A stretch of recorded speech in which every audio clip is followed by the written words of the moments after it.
Jesus said in Matthew 5:19, "Do and teach God's law." This is God's law number 51, justice about victims, business, and animals.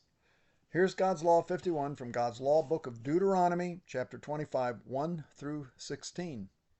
Here's verse 1 through 3, civil justice. Quote, "When people have a dispute, they are to take it to the court, and the judges will decide the case, acquitting the innocent and condemning the guilty. If the guilty person deserves to be beaten, the judge shall make them lie down and have them flogged in his presence with the number of lashes the crime deserves. But the judge must not impose more than 40 lashes. If the guilty party is flogged more than that, your fellow Israelite will be degraded in your eyes." End quote. There were only three categories of punishment in God's law: capital punishment, restitution, or flogging, depending on the offense. All trials and punishments were open to the public. In capital offenses, local citizens affirm the verdict and help carry out the punishment. In other cases where the judges try the case, they are to be present if a punishment is to be carried out. With God's law, there is no provision or need for prisons. God's law is always fair and just, and the judgments are to be carried out right then expeditiously. Ecclesiastes 8:11 says, quote, "When a crime is not punished quickly, people feel it is safe to do wrong." End quote. Godly judges will always acquit the innocent and always condemn the guilty. Proverbs 24:23 through 25 reads, "It is wrong to show favoritism when passing judgment. A judge who says to the wicked, 'You're innocent,' will be cursed by many people and denounced by the nations. But it will go well for those who convict the guilty. Rich blessings will be showered on them." End quote. Meditate on what God says here in Proverbs 21:15, quote, "Justice is a joy to the godly, but it terrifies evildoers." End quote. In fact, no Christian loves God more than they who love justice and equally hate evil.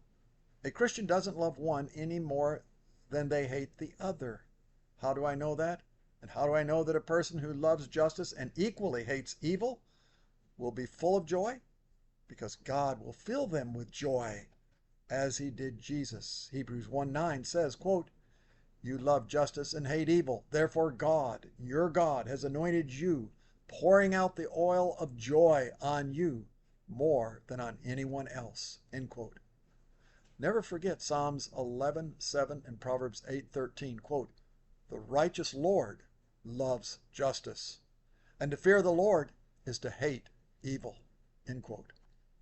Deuteronomy 25:4, animal care, quote, "Do not muzzle an ox while it is treading out the grain." End quote. There are some people today that put animals above people. This is an affront to the Lord God, who, quote, "made people in his own image." End quote. But on the other hand, there are some people who do not care for their animals, and this is the reflection of an unrighteous person. Proverbs 12:10, quote, "The righteous care for the needs of their animals, but the kindest acts of the wicked are cruel." End quote. Deuteronomy 25:11 and 12 is about victims' justice. Quote, "If two men are fighting, and the wife of one of them comes to rescue her husband from his assailant, and she reaches out and seizes him by his private parts, you shall cut off her hand. Show her no pity." End quote. This verse does not condemn a wife trying to physically help her husband in a fight. But it may not be too smart to interfere with two men fighting. Proverbs 26:17 says, quote, "Interfering in someone else's argument is as foolish as yanking a dog's ears." End quote. But the key in understanding this verse is understanding the word seizes. In Hebrew, the word seize is hazark. This word means to be strong, to prevail, to be severe and grievous. End quote. The implication of this word was to damage and impair a man from having future children. In effect, this was preemptive murder of a man's future children. The damage to the man was permanent, physical, and life-changing.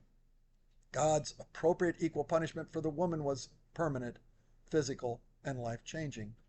Though most men would rather have one hand cut off than his genitals impaired, affecting his future physical relationship with his wife and his ability to have children. Thus God said, "Show her no pity." End quote.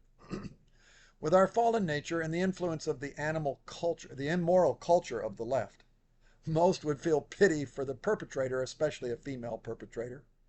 But the immoral leftists are especially good at promoting pity, especially when it's for the wrong people, such as the criminals. But pity injustice is evil because it is unjust. Proverbs 28:5 says, quote, "Evil people don't understand justice, but those who follow the Lord understand completely," end quote.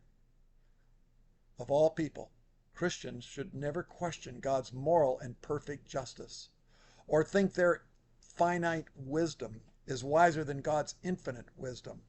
As Paul wrote in 1 Corinthians 1:25, quote, "For the foolishness of God is wiser than human wisdom," end quote.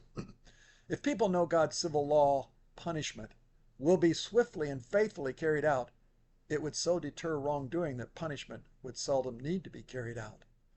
The godless left always focuses on the punishment of the criminal and seldom considers the victim. They are empathetic toward the criminal because they are criminal in rebelling against God and His Word. But this is what God says. Proverbs 17:15. He who justifies the wicked and he who condemns the righteous are both alike an abomination to the Lord.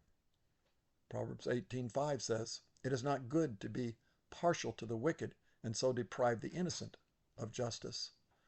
Proverbs 21:15 says, "When justice is done, it brings joy to the righteous, but terror to evildoers."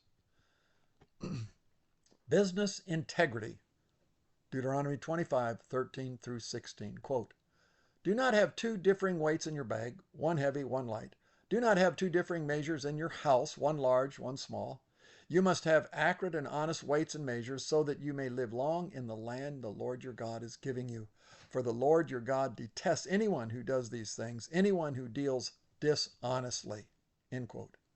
One main reason America has been so financially successful above all other nations in the world is because it was more influenced by God's moral law in business, honesty in capitalism, just weights and measurements. However, the Democrat Woodrow Wilson started the unjust, quote, progressive, quote, tax code, ratified into the 16th Amendment of the Constitution in 1913. A progressive tax code is in direct violation to God's law having differing weights.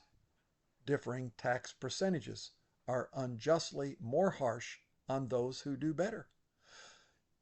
The 1913 Revenue Act established a permanent progressive income tax starting at a rate of 1% on net personal incomes above $3,000, with a surtax of 6% on incomes over $500,000. This is sin, and all unrepented sin always leads to worse sin. Roosevelt, in his New Deal, expanded this sin with the Revenue Act of 1935, the wealth tax, when the top marginal rates reached over 90%.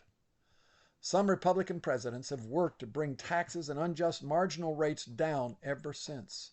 But any progressive tax is always sin and unjust. It's promoted by the left as having pity on those who don't do better, thus undermining godly incentive to do better. And said above, pity in law is always unjust and thereby always counterproductive.